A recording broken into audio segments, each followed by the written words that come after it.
Hello and welcome to Office of Harvo. It is February, so once again I am trying to read a book a day. It is probably the last time I'm going to do this because I've always found doing a book a day in February to be a really useful way to get through all of the novellas and short text and the weird things that I pick up when I go thrifting. And I'm trying to cut down on my book buying this year. I probably will want to do more borrowing and lending and trading in the future years. So I do have quite a bit to get through in that pile over there. And hopefully this year we will organize it one book a day, recording that video and being quick about it.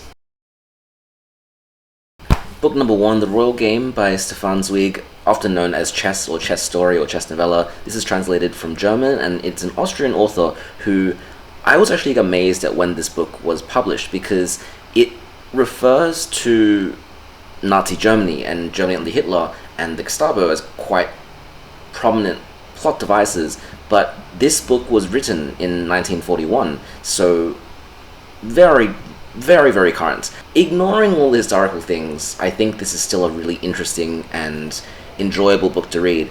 We have a character that we're introduced to at the very beginning who is this chess prodigy, but is completely incapable of really any other function other than winning at chess, and he's this very boorish and arrogant person.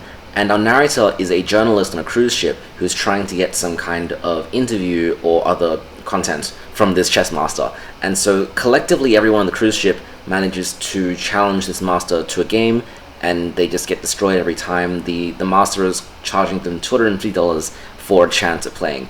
And then one round, this other random person on the ship starts to give the group advice, and they realize that this stranger is also an absolute master. And from there, we get the backstory of this person, how they happened to be so good at chess, and it's just a really thrilling novel. It's so short, it's about 20,000 words. I finished it in about 45 minutes, but it is a really rip-roaring 45 minutes. Towards the end, it is, for a novel about chess, a real white-knuckle thriller of a finish. It is just really, really well done, tremendously enjoyable, and lots to talk about in terms of historical significance as well, going more into Zweig's life and his own anxieties about Europe and Germany in the wake of World War II. But aside from that, I just think it's very well written. I was really happy that I read this, and I would give it a 5 out of 5. Very good start to February 2025. Book number 2 is Kokoro by Natsume Soseki. This is already the 3rd of February, so I'm a day behind, and it's the second book of the month. But this is a kind of a realistic novel set in 1914, so before Japan became imperialistic, which is, as a Chinese person, kind of weird to read. But to me, this fits in that pattern of novel which talks about relationship infidelity that leads to large ramifications about societal statements. And now that I've read so many of these,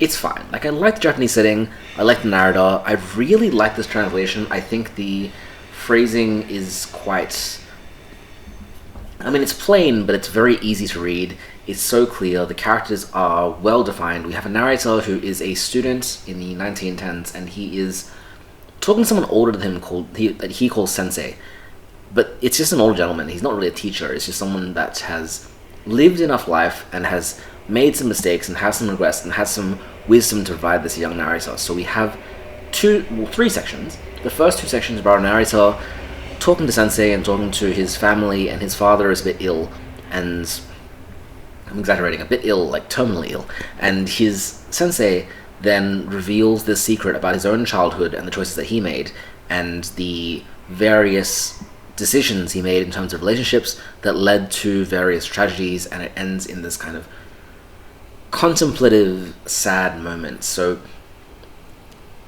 I have to be honest, if I was to talk about a stereotypical Japanese novel, this is kind of it. It's like this quiet, contemplative, reflective story about individuals and their values. There's connections to religion, like Buddhism, and it's fine. I gave it a 3 out of 5. I think if I had more time with it, if I was more meditative about it, if I kind of rested with it, I might like it more, but I've just read so much like this, And I think so much is built off this into the future that it's interesting and it's very, very easy to read, but it's not earth-shaking to me. It's just alright. Book number 3, Owls Do Cry by Janet Frame. I found out about this author through a friend's tarot authors pack, which was really interesting because Janet Frame is a famous New Zealand author who was very close to undergoing a lobotomy before one of her collections of short stories actually won an award, and it changed the trajectory of her life. She became a really prolific writer, and Owls Do Cry is her first novel, and it reflects a lot on that personal experience of growing up in a big family, having struggles with mental health in a time period where treatment of mental health was not good. And so we see that in the main character of the story. We have a family of 4 siblings, so the oldest, Francie, tragically dies quite early in the novel, and then the boy, Toby, suffers from seizures. The young girl, Daphne, is institutionalized, and the youngest, named Chick, but really Teresa, she struggles with the social cues of just being a housewife, I guess. But in each of these siblings, we have the lingering trauma of seeing what happened to their eldest sister, but also just really the difficulty of existing within society which treats mental health in such a certain way. I found it really interesting because it's really of its time. If we were to write a story about mental institutions in the 1930s, 1940s, today, I think we would really emphasize how bad things are to try and ham up that cultural shift. But this novel is written about its own contemporary time, and so it's a bit less dramatic in that sense. It shows hospitals and professionals kind of working to the best of their knowledge and belief, but that's very tragic because just the knowledge of that time was really driven by negative assumptions about what mental health really was.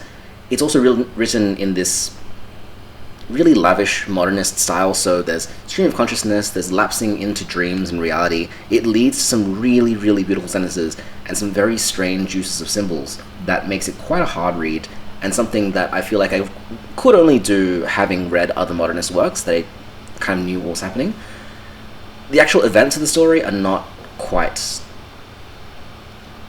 detailed. It's much more just the expressions of the characters, how they feel and how they emote. I was really struck by how unique I found this. I would give it a 4 out of 5. It is so late and I'm absolutely exhausted, but if I don't catch up on these books, then I will fall very behind, and I know what will happen. So Murder on the Orient Express I finished last night. This is good. It is a, today, very formulaic crime text. We have a detective character and 2 slightly less intelligent assistants working their way through this train where a person has been stabbed in the middle of the night. It is a locked room mystery because there are 12 people on this train, and all of them couldn't have arrived or left the scene at any point, and so the detective here, Hercule Poirot, is trying to figure out who's responsible and what their motive is and how they got away with the crime. So it works well, and I think for all of its adherence to what we'd call a formula today, that is good. It means that the story keeps moving along and keeps giving us twists. It's surprisingly complex for a murder mystery story. We got 12 characters and lots of different pieces of evidence. I particularly appreciate the way that it seems to be written around a top-down planning perspective where the author knows how the murder happened, but then they deliberately mix up the clues and evidence in order to keep us guessing. There's lots of red herrings, there's lots of things that are there in plain sight but only become relevant later on. It rewards attentive reading, but it's also very fun to just read through. And for a murder mystery story, I can say this happens very early.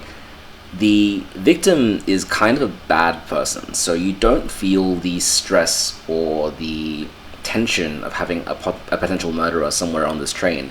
Instead, it is kind of cozy. It's a really enjoyable book, and I'm glad and excited to read more Agatha Christie in the future, so cool. It's a 4 out of 5.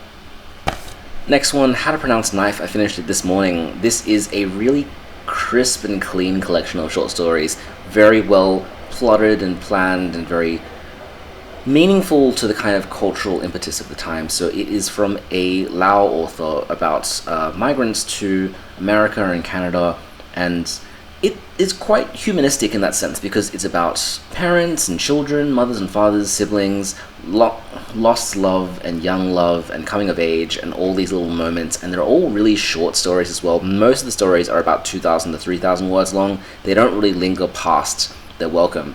And the way that they get so short is by really paring down the details.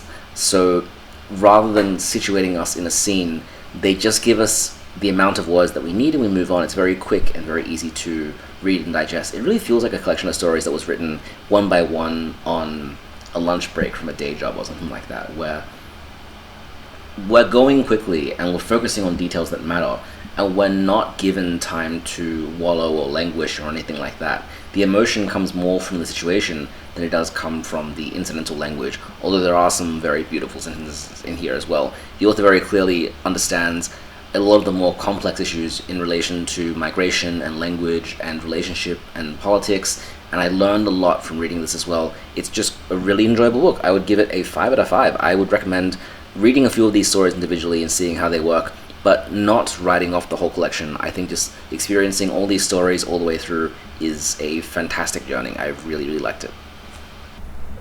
Heat and Dust won the Booker Prize in 1975, and this book is fine. It is a quite experimental kind of hybrid novel set in India, partially in the 1920s, and then later in around the 1960s or 70s, we follow, in the 1920s, a group of English, well, colonialists really, kind of dealing with the latter parts of, I guess, colonized India, and then later on dealing with questions of their own national identity, and generally being quite ignorant and nasty towards the Indian people, whereas in the present day, or for the novel, the present day, we follow a young woman whose grandmother, in the 1920 storyline, ran away with a Indian kind of prince or landowner, and there was this big scandal, and we're trying to untangle exactly what happened.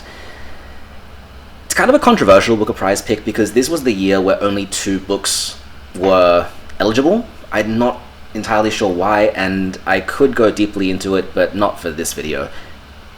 I was pretty underwhelmed. I was also surprised that a novel about India would be so focused on the white characters, and then I realized that the author is not a Indian national.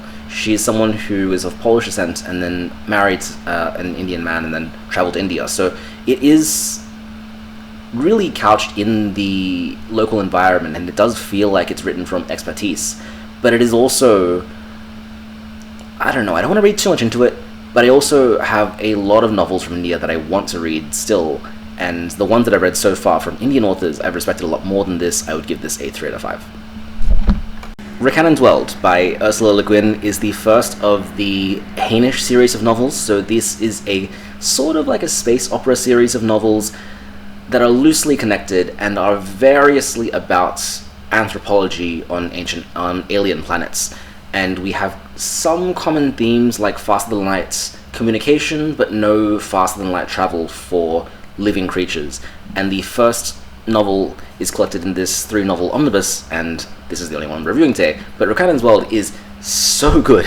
It was amazing. By the end of it, I was really like trembling with delight, like how well it tied everything together, and we really see the beginnings of a style that would evolve into The Left Hand of Darkness and The Dispossessed, which are both incredible novels. The Left Hand of Darkness got 5 out of 5 from me, and Rocannon's World is also getting 5 out of 5.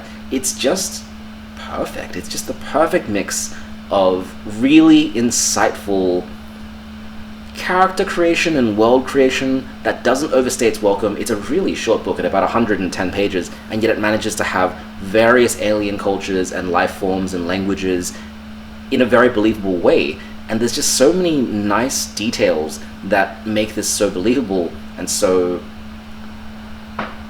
connected to our current real world in a way. Like, I get vague strains of international geopolitics in the Cold War era from reading this, and I don't want to go too far into it because I'm sure lots of sci-fi fans will just say don't read that far into it. But you can read it for allegory if you want, and you can read it for a fun story if you want. It's just really, really well done. It's a straightforward quest narrative in a very not straightforward world and society. Is a 5 out of 5 for sure. So I guess late night updates just the norm now. Exit West is a kind of magic realist novel. So we're set in a unnamed country that is taken over by militants, and so we follow a couple named Saeed and Nadia, and midway through the book it's revealed that there are these doors that are just kind of appearing in this country, and when you go through these doors you get taken to somewhere, anywhere, like a different country in this current world, and it becomes this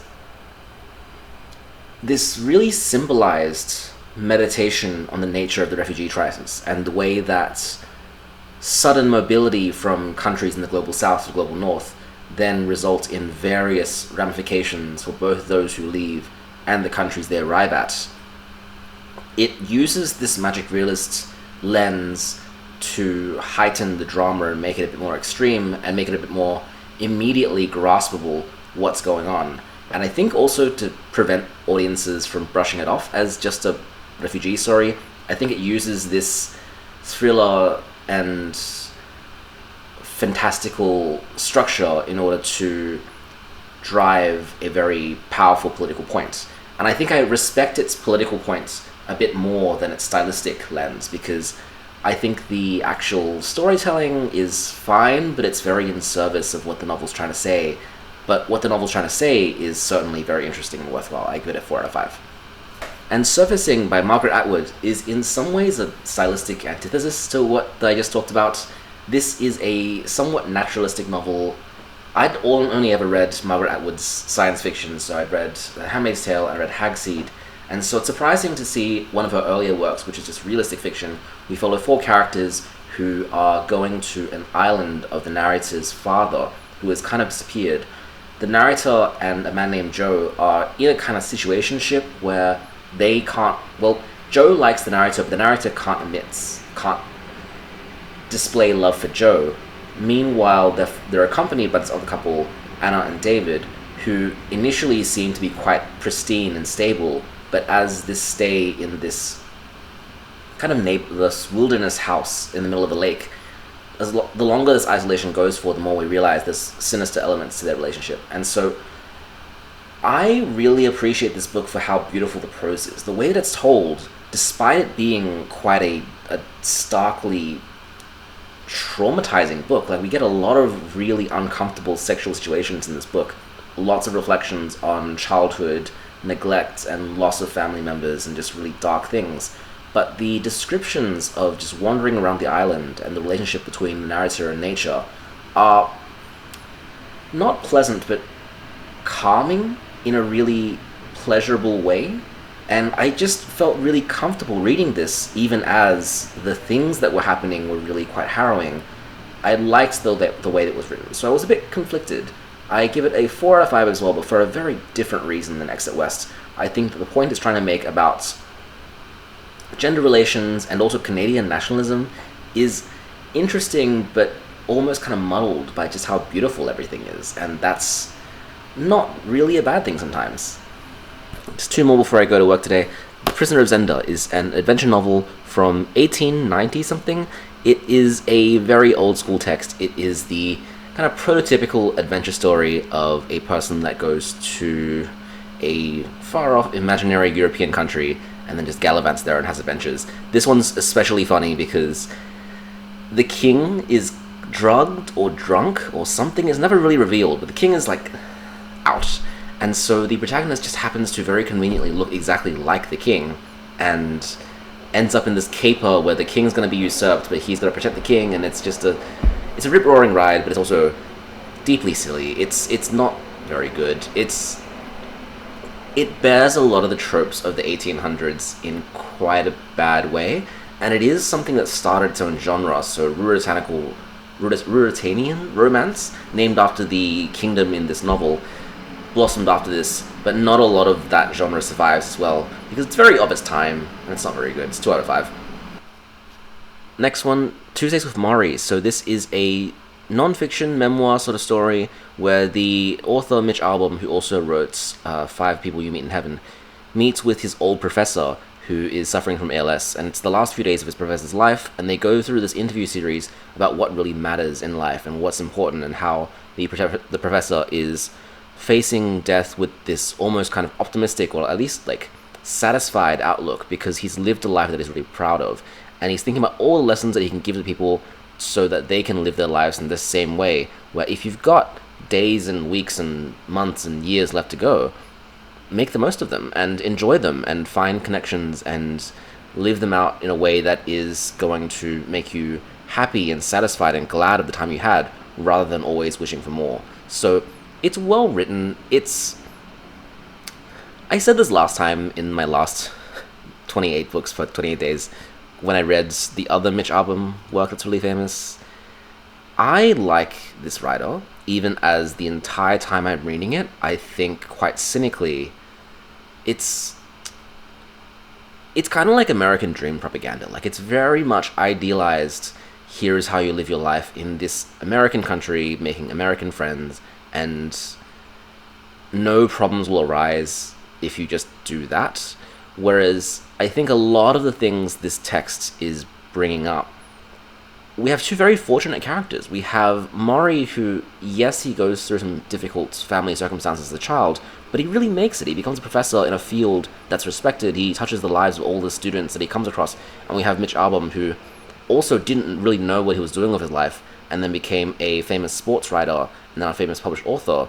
They get to talk about how much relationships and connections matter because they enjoy their lives. Whereas people who just don't have that kind of luck, people who just work for a living in a job they don't like, they don't have the luxury of just saying, I don't care about this anymore, I'm going to focus on relationships, right? And yet, the feeling of this text works so well. I think the simplicity of it and the optimism of its message really does get to me. I enjoy reading it, even as when I put it down, I think, I don't know how much of this would be applicable to everyone, but certainly this has had a big mark on lots of people, and I hope it's made a few people more happy about the life they currently live, so I would give it a 4 out of 5. Death in Venice. So I'm only reading the main novella in this and not any of the short stories. This is by Thomas Mann, who won the Nobel Prize for... I can't remember the... I'll put it on the screen, but this is an interesting book. So it features a artist type figure who gets this weird vision. Well, firstly, he walks through his own city streets and he sees someone just kind of staring at him, and this creates this desire to go traveling, and he ends up in Venice.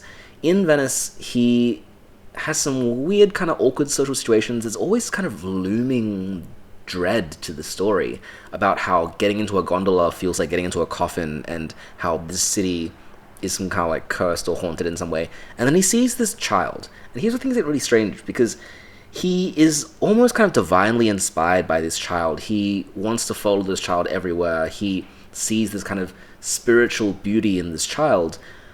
And then, spoiling the whole story, there's not much to say, but towards the end, it's revealed that there's this plague that's arriving in Venice. It's this cholera outbreak.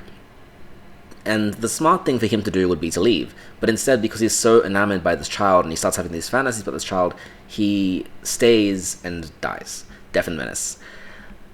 I was really fascinated by this because despite how much I didn't like the premise, I thought the writing style was really quite interesting. It was lavish and almost kind of overwritten, but in a weirdly enchanting way. Like, there's just descriptions of the sun and of sunrises and mornings and the canals of Venice that I thought were just kind of fascinating to read. That I could understand it, and that it was kind of at the right level of being quite esoteric to defamiliarize myself with the city, but also beautiful in a sense.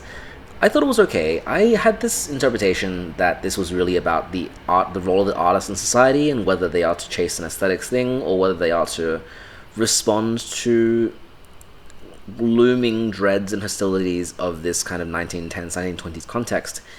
I thought that was what it was about, but from all my research immediately afterwards, it seems like it's more about, or people think it's more about, the chasing of young muses, which I mean, I don't know.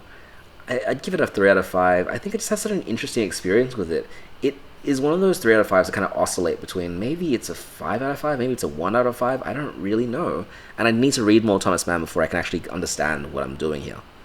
And next one, so I found this amazing collection of the shorter novels of John Steinbeck in a used bookstore one day, and I am so careful with this because it's from the 1950s. It's really old. It's just kind of falling apart. But it's got Tortilla Flat, The Red Pony, Of Mice and Men, The Moon is Down, Cannery Row, The Pearl, and Sweet Thursday.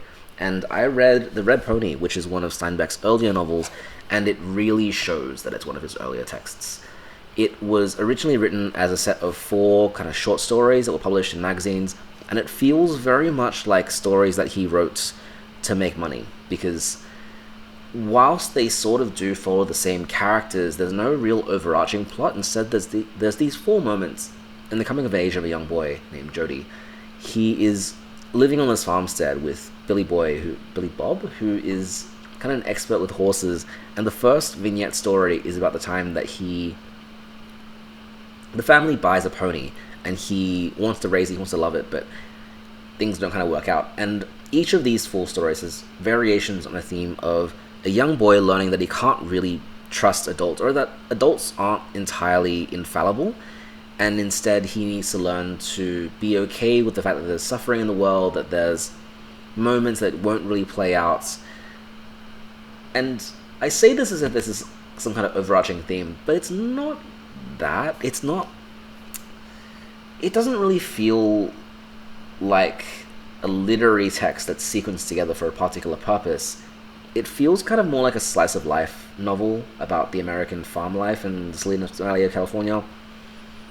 And you can see Steinbeck's talent as a writer. Like, he's very good at evoking emotions. There's moments, of farm life, of animal death, and it really pulls on your heartstrings to read about it. But in an overarching kind of why was this made sense, to me it's more of a commercial text. So I give it a 3 out of 5. I think it's interesting if you have an interest in Steinbeck and you want to see his style applied to something that's not The Grapes of Wrath, but it's fine, it's okay, it's 3 out of 5. So this is what I've done so far. We're about halfway through. It is the 15th of February and I read 14 books. It's okay. I'm actually quite enjoying it this time because there's some books that I normally wouldn't read that I have been reading that I have really liked. And yeah, I'll finish this month and I think I'll think about what I want to do with February's going forward, because it is a bit tiring. Like, I definitely feel like I haven't done anything this month aside from read, and where is all my time going? I don't know. It is the 19th. I am so tired, but we are going to push through it. So the next book we're talking about is The Prophet by Khalil Gibran. I loved this reading experience. So we follow a prophet named Al-Mustafa. He's leaving from a town called Orphalese, and he's being accosted by everyone before he goes, and everyone goes to him and they ask, give us all these wisdom about the world. There's so many things we want to know. And the prophet then gives these anecdotes and proverbs about love and longing and power and pain and governance and law and everything. There's so many different topics, and each one just feels so beautifully profound and humanistic. It's one of those texts where I honestly was trembling with how much I just felt the beauty of every individual sentence. Like, I never really feel this way, but this is just an exception. It's just incredible. I was dumbfounded to find that language can be used in such a way to create such a powerful, idyllic, and utopian view of life, really. Like, it made me quite desirous of greater spiritual experiences because of how well it's written. I give it a 5 out of 5 easily. It is an incredible work. If you are a particularly sentimental person, then this book, to me, kind of occupies the same space as like Mary Oliver poetry. It's like very simple, but also very evocative and emotional, and very optimistic about the nature of humanity and how we can be. I just feel so affected because if we as a species, or we as a culture or whatever, we can read a text like this and collectively agree that this would be an incredible way to live our lives and to resolve conflicts and to see how we can care for one another, then even if we don't succeed in being that, even if we just collectively agree that this is a good thing to have, then we share some connection across all of humanity. We recognize that we want to be better, that we want to live in a world where we look out for one another and we don't cause pain to one another, that we are satisfied with a lot that we are given, and that we can be happy with whatever circumstance. Like, it's just really, really beautiful. And it makes me want to wish. It just makes me so hopeful and optimistic. It is incredible. Please go out and read this. Next one is Girl with a Pearl Earring by Tracy Chauvier. I didn't like New Boy, which was the novel that this author wrote that was riffing on Othello, and I also don't like this. So this is historical fiction. It follows the life of Johann Vermeer, who's a very famous painter, who is kind of known for painting these idyllic, ordinary life situations, and in particular having this eye for laborers and for peasants and people who weren't of high class. Going back into the artistic record, his work kind of stands out as painting figures who aren't the other kinds of figures that people normally paint. They aren't royals or rulers or people who can afford to have their painting painted. Instead, they're just regular people. And so Girl with a Pearl Earring kind of riffs on that. We follow a narrator who is a servant in their household, and here's where things kind of fall apart, because it uses the Vermeer angle to tell a very archetypal story of young girl in a bad situation who stands up to her bullies. Like, it's just such an archetypal story, and Vermeer's wife comes off really badly, all the other servants come off really badly, the daughters come off really badly, and we have this protagonist who doesn't really have any problems except for the fact that she's born into poverty, and so she just kind of has to righteously slug it out with this work and get badly treated by everyone the whole way through, and eventually, spoilers, she becomes the subject of Girl with a Pearl Earring. It just doesn't work. I feel like it doesn't capture the magic of Vermeer as a painter, and instead just kind of makes me feel quite incredulous at the way that it bends history. Like, I want to compare this to Year of Wonders, which I really like. Year of Wonders works very similarly. It takes a character with basically modern day values and puts them into this historical setting and shows how they would react. Girl with a Pearl Earring kind of does the same, but I don't believe the realistic nature of this narrative very much, and it just feels a bit manipulative to try and get our readers to feel that power trip of standing up to their bullies. Like, this is all it is. It is a 2 out of 5. I don't like it, I'm sorry. The prose is just so ordinary. I feel like it squanders what would otherwise be a fantastic premise. I would not go out of my way to read this. Next one, The Glass Menagerie by Tennessee Williams, one of his earlier plays, and the play that really made his career take off. This is a very kind of conventional play with 4 characters, and they're in this family unit, which is a bit disappointing. So the son, Tom, is the main character. He's kind of the narrator of all of this, and he gives this snide commentary about his mother and his sister. So his mother is this old school southern matriarch who is obsessed with getting her daughter married effectively, and she seems to live by these olden day values that the play is just attacking and saying this is not relevant anymore. And it's really, really frustrating to listen to her dialogue. It's the same as kind of getting a lecture from your own parent and saying you should get married and you should have this much money at this age and you should be this successful and this is how you measure wealth and value in your life. And it just makes you want to just say okay boomer to them, because it's just, you know for a fact as a viewer this is not, like, this is very well intentioned, but this is not how the world works anymore. And so the narrator's sister is kind of coded to be anxious or have some kind of mental health issue. She's very reclusive, stays by herself, and the crux of the play is about the narrator inviting his old childhood friend over with the pretense of trying to marry off his sister. It just doesn't work out. And I loved Srikanam Desire. That's one of my favorite plays of all time. I think that the moments of beauty in that play are so present and immediate. Although I start to recognize that a lot of the emotional beats and elements are also present in The Glass Menagerie, but it's just not quite as good. And I'm interested in this play as kind of a stepping stone for Tennessee Williams as he develops his career and he gets better at representing characters. This is just not his best work. I give it a 3 out of 5. It's alright. I didn't mind it, but it's also, it made me miss how good Srikanam Desire was. That's where I sit with this. And lastly, Amsterdam by Ian McEwan, the winner of the Booker Prize in 1998. It's not good. I I have this thing against Ian McEwan, and this book does not help at all. So, this book we follow two characters who are both ex-partners of a woman named Molly. She is deceased from the start of the text, and we start with her funeral. We have these two characters make a kind of pact that if one of them starts to lose their mental faculty, then the other will euthanize them. And one is a kind of a newspaper reporter who is trying to prop up this dying magazine, and the other is a composer.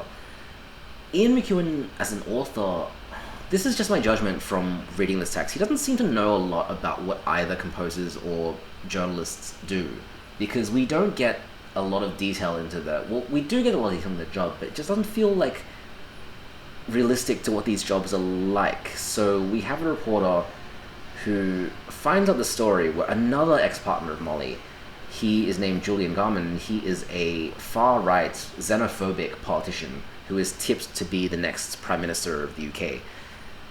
They find out that he has some photos in drag that were taken by Molly, and she seems to be very encouraging of his desire to wear women's clothing, and so this character decides to try and publish these in order to torpedo this far-right politician's political career.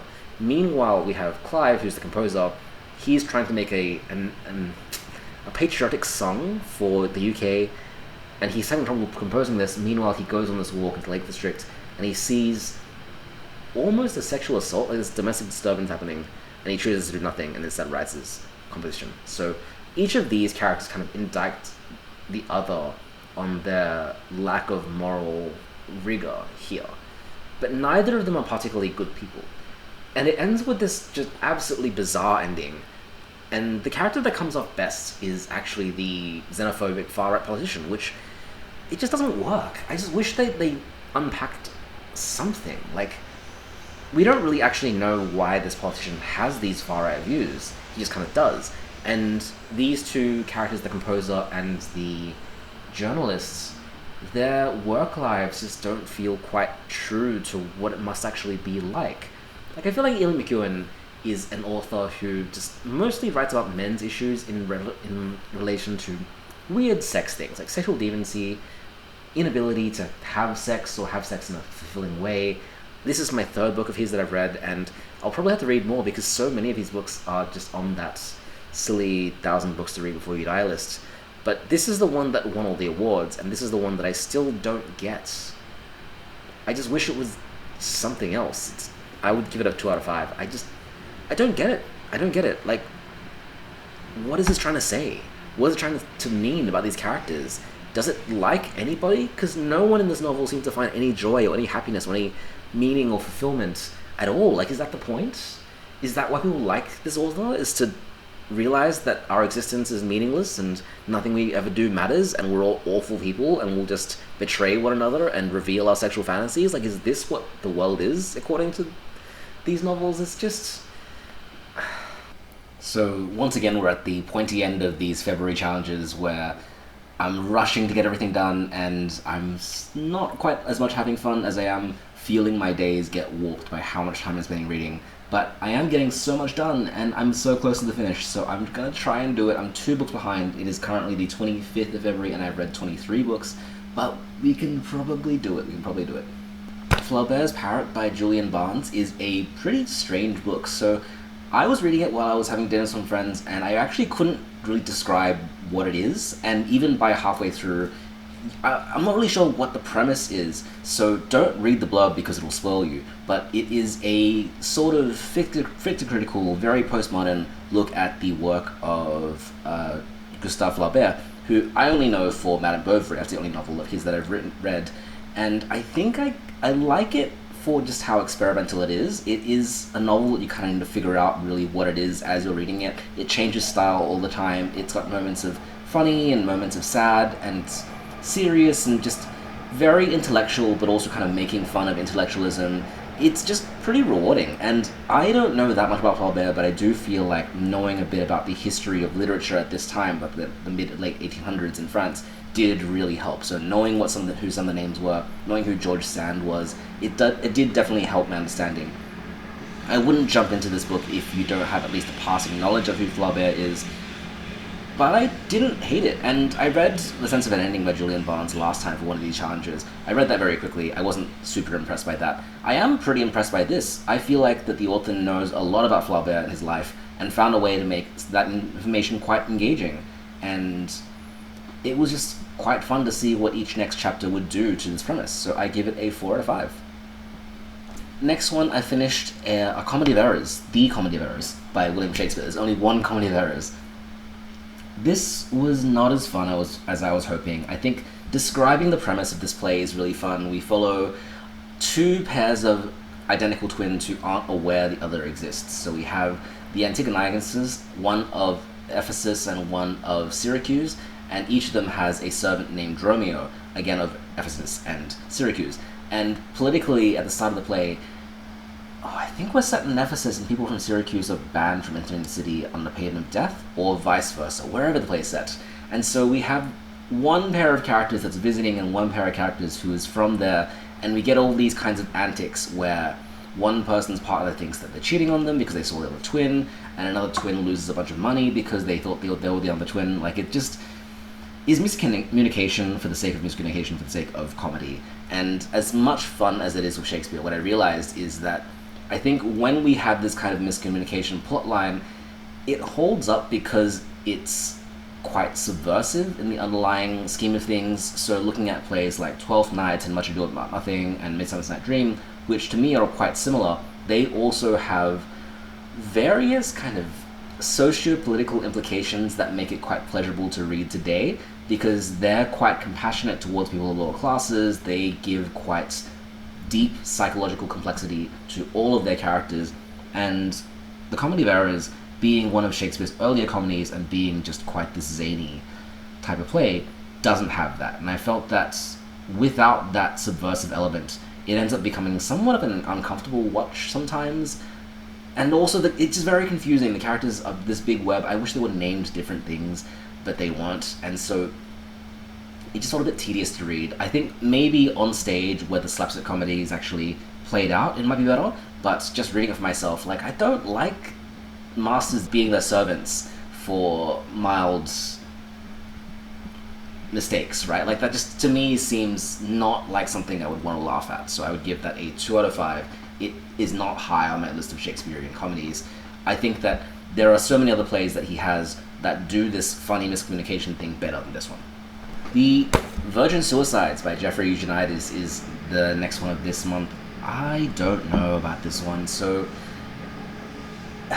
it is very much transgressive for the sake of transgressive, and I don't really seek out books like this. So the premise is that we follow a family of 5 daughters, and their family keeps them in a really restrictive, tightly locked, conservative upbringing, and each sister kind of has their own personality, but all of that is kept in because the parents just don't let them out. And we follow the perspective of interestingly, like a first-person collective perspective. We use we pronouns, and it's the collective of the boys of this neighborhood that all variously lust for these daughters of this family. They find them incredibly attractive, even as the family kind of disintegrates as the novel goes on. So at the very beginning, one of the daughters, Cecilia, attempts suicide and then attempts suicide again and passes away. And from that moment, the family is shaken into the sense of disarray. The daughters end up variously with strange behaviors, and the parents more so. And the house itself also seems to become haunted and degraded. It starts to have this weird smell, and the clothing of the daughters as well is often described to be quite old and unchanged and unwashed. Like, it's this weird conflicting representation of male sexual desire, even when that kind of object of desire becomes tarnished and more forbidden, yet the feeling of desire doesn't really subside. And so we get these young boys and their very quite creepy male gaze descriptions of their lust for these young girls, and the core mystery of why these suicides are happening is not the focus. Like, and I get that it doesn't really need to be. I get that the core expression of this novel is that we're never really going to understand another human being, especially when things like mental health are involved. But then when you peel away all of that and understand clearly that lust is here and lust is something that drives our narratives, what do we do with that information? And I was kind of just skeeved out by it. I get that teenage boys are going to be lustful. I get that there's sometimes nothing we can do about that. But aside from that, you do need to really slog through some very, very uncomfortable descriptions in order to arrive at that point. And how much did I want to do that? Not really. So I give it personally a 2 out of 5. I think it's quite successful in what it's trying to do. It reminds me of a novel like Perfume, where we're put in the shoes of this character who is really set apart from society in a transgressive way. But whereas Perfume looked more at a general look at desire, like I feel like they're quite similar novels. The Virtuous Suicides focuses a lot more on the sex and a lot more on the way that sexual desire can damage others. I just didn't like the reading experience. Okay, I understand it, but I didn't like it. And I think reading books that you don't like and rating them well because they show you something new about the world, I get that angle, but it feels like I already knew what the book was trying to say, so I'm just kind of sitting here going, why am I putting myself through this?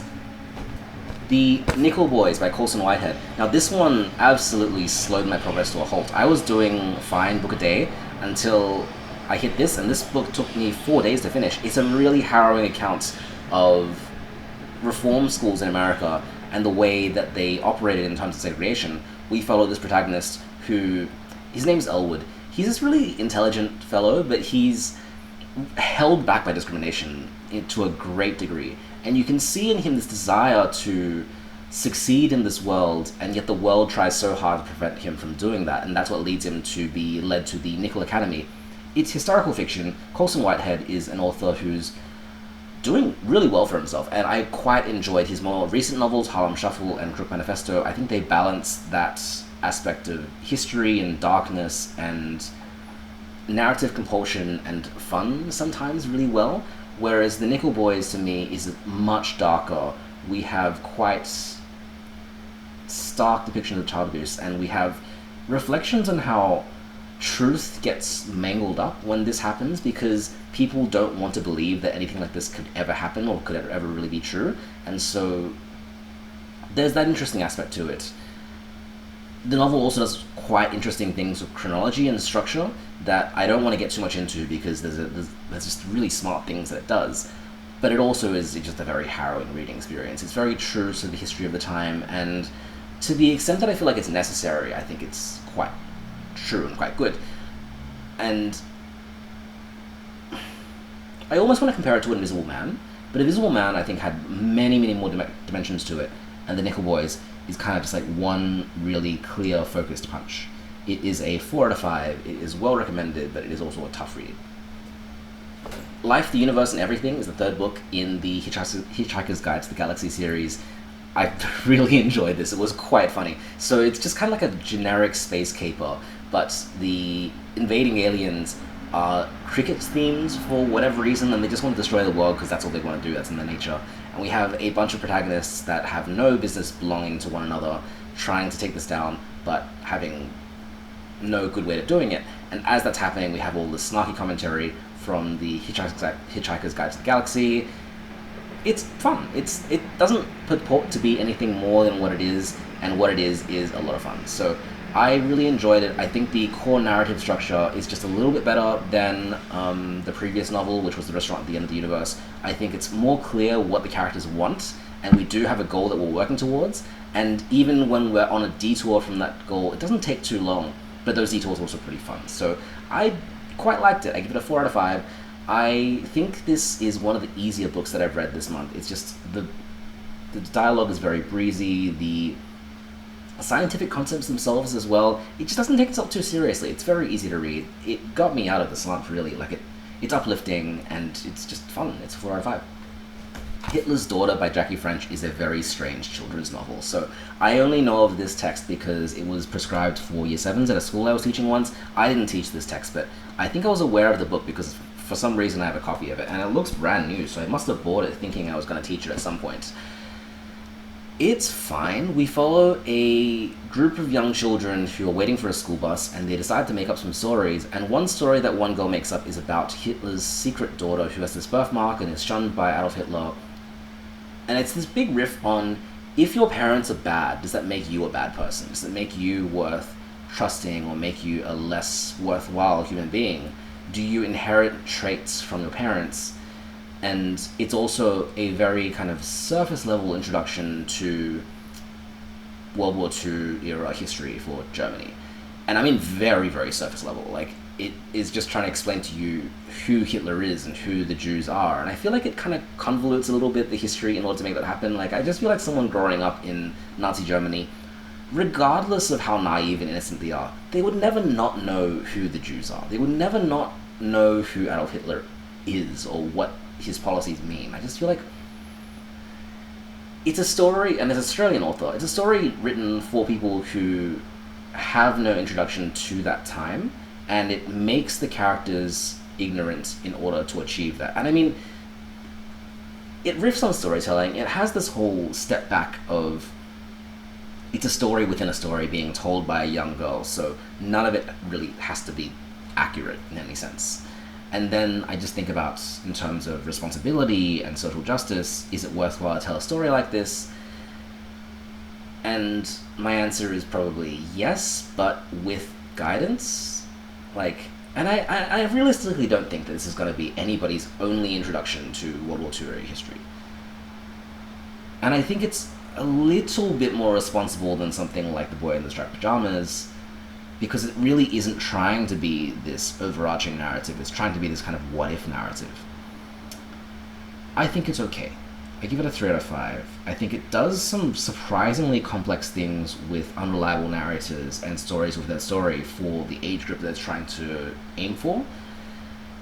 And I think that the young voice that's being presented here is generally fine. Like, I feel like it could have been much more engaging to younger readers, but they've done okay. Like, Jackie French is a pretty good children's author. She's done pretty well for herself here. I would still give it a 3 out of 5, though. It wouldn't be my favorite to teach for this age group, but I think it does open up some interesting discussions.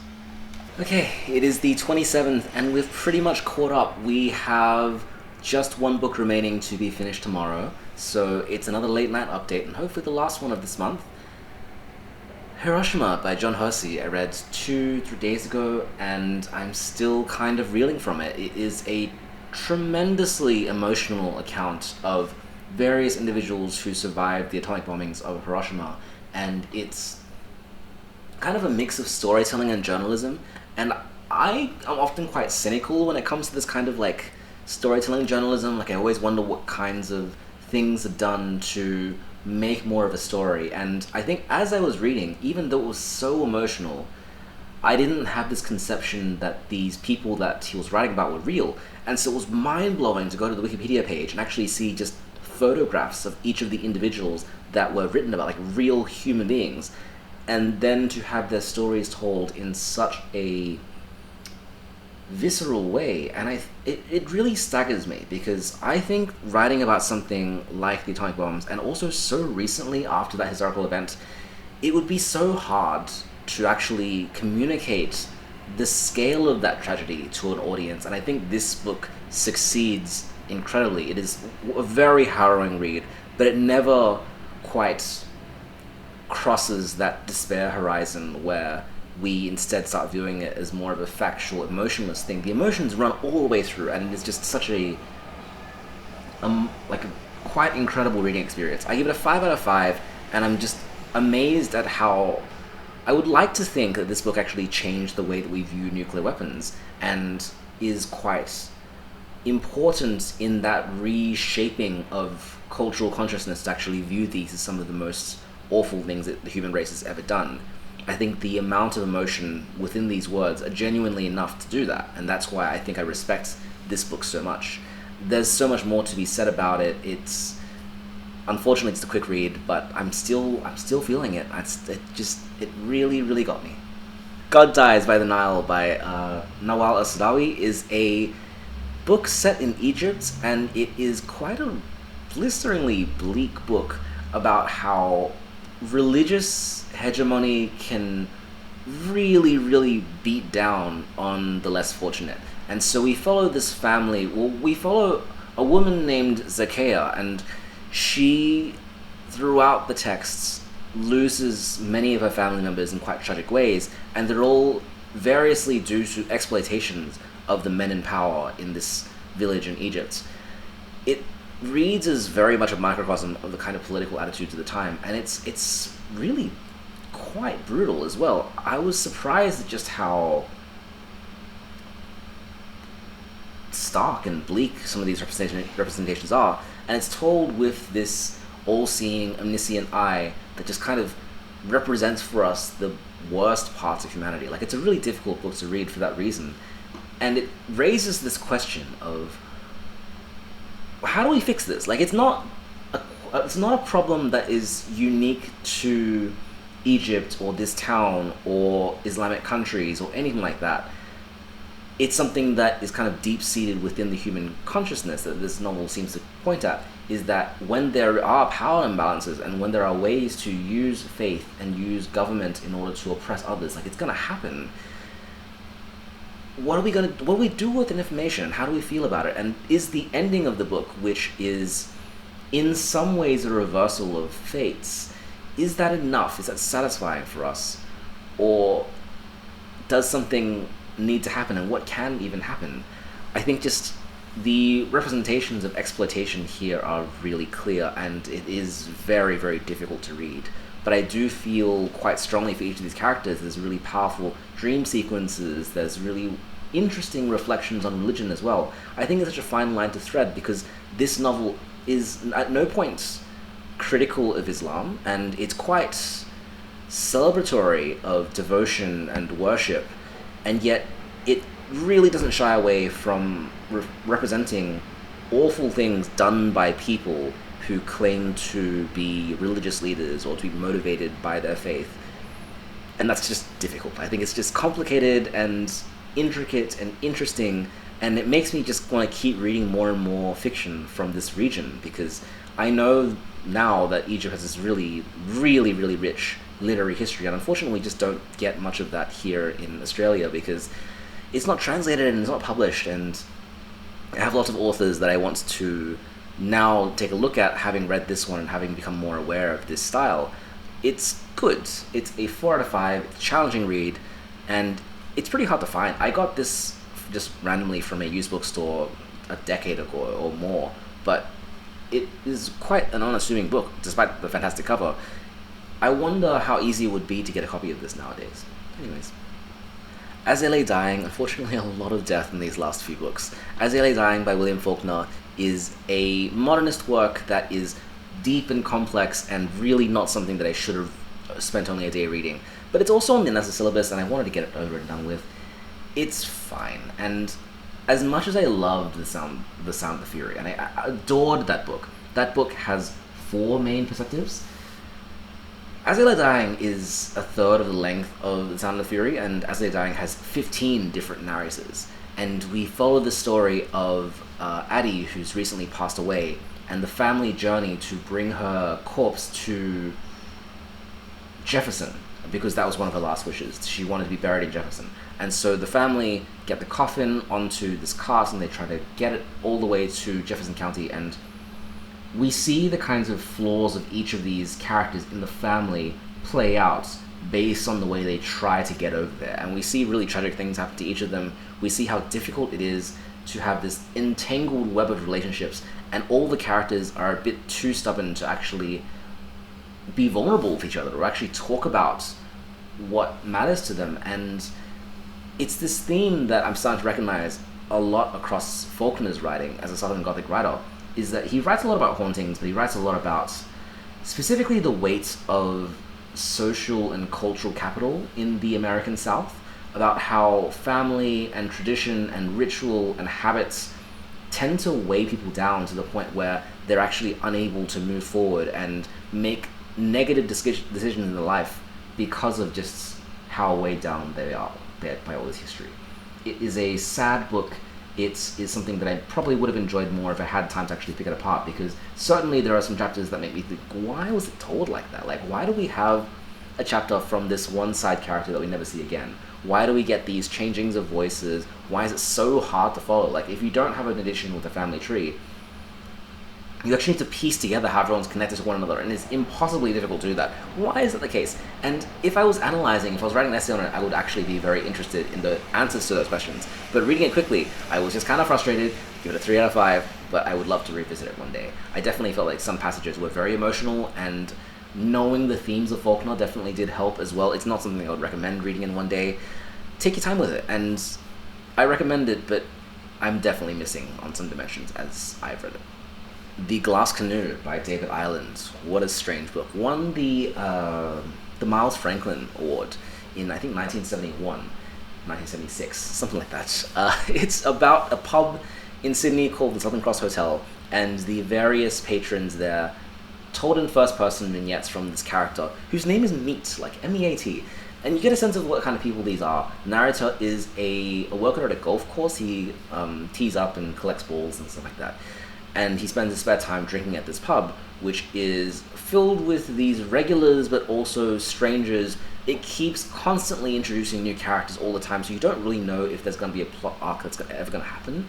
And we have small plot threads that arise here and there based on the various relationships the main character has, but ultimately it's not point A to point B, or event 1, event 2, and event 3. It's really just kind of this mishmash of things that happen that you can imagine is what your life would feel like if you go to the same bar every day after work and you drink till you're sick, you drink yourself till you're completely silly, and then you have a very, very fast and loose moral. Like, this is a very vulgar and very graphic book in terms of its representations of violence and sex, and it makes me wonder, like, what pubs like this in the 1970s? Like, was this what Australia was like?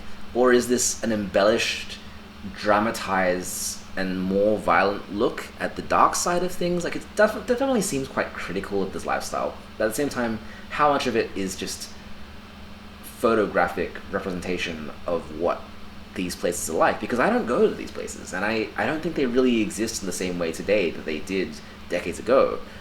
I'm curious, and having read it as really quite a searing indictment on alcoholism and masculinity and just the Australian blokey culture that we take for granted, it's interesting. It's also pretty difficult. I can't say I enjoy it, and I can't say that it's really a book that is meant to be enjoyed, but it's interesting. I think it's an interesting look at this, so I would give it a 3 out of 5. Pretty hard to find as well. I think a lot of the Miles winners are either out of print or quite hard to get, so good luck with this one. The White Album by Joan Didion is my last one of this month, and it is a book of essays about life in California, or kind of that region of America in the 1960s and 1970s. Joan Didion is just an incredibly cool author, one of the coolest writers I've ever had the pleasure to read, because her language is just so gorgeous and so unexpected that honestly sometimes I'm reading this in public and I'm just smiling to myself because I can't just fathom how delighted I am by some sequences of words. Like, it's really, really enjoyable, and yet I feel like the reputation that she has is of this kind of bleak emptiness of the heart of America type of writer, and it is there. Like, there definitely is a sense that there's a disaffectedness between the late end of the 1960s and the early 1970s, where that kind of revolutionary energy is just sort of fading away, and I find it very interesting just to read about this. It is a prescribed text in the extended syllabus, so I'll talk a bit about it there. But I enjoyed it so much I just finished the whole thing, and I have no regrets. It is a 5 out of 5. It is genuinely some of the most fun and surprise and delights I've had from reading nonfiction in a very long time, and I would very strongly recommend it. It is a little bit inaccessible. It does kind of trade in a large amount of pop culture references, but there are just surprise sentences that just get you out of nowhere. It is just very, very well written. Alright, and there we go. That is 28 books in February. This one thankfully fits in my arms. It is pretty heavy. I really enjoyed it this year. I enjoyed it a lot more than I thought I was going to, and some of these books really, really did stand out. So at the end of every February, I feel this kind of rush of relief as this whole challenge is over and I don't have to worry about it anymore. I can actually read things at my own pace. And this year, let's do some rankings. Starting out with my 2 stars. These ones just weren't really it. We have Virgin Suicides, Amsterdam, Gulf of Pearl Earring, Prisoner of Zenda, Heat and Dust, and also The Comedy of Errors. I think just texts that were a little bit out there. I find that a lot of these are actually quite experimental or new for their time, and I just didn't really quite get what worked about them. I think also the reputation of some of these books really precedes them. Some of them I wonder how they got to be this well-known and well-renowned, though I wonder if sometimes I am missing a dimension as well.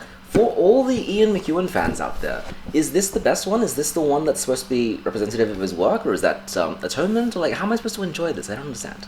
The 3 out of 5, so we have The Glass Canoe, Hitler's Daughter, Death and Menace, The Red Pony, Kokoro, Owls Do Cry, and The Glass Menagerie.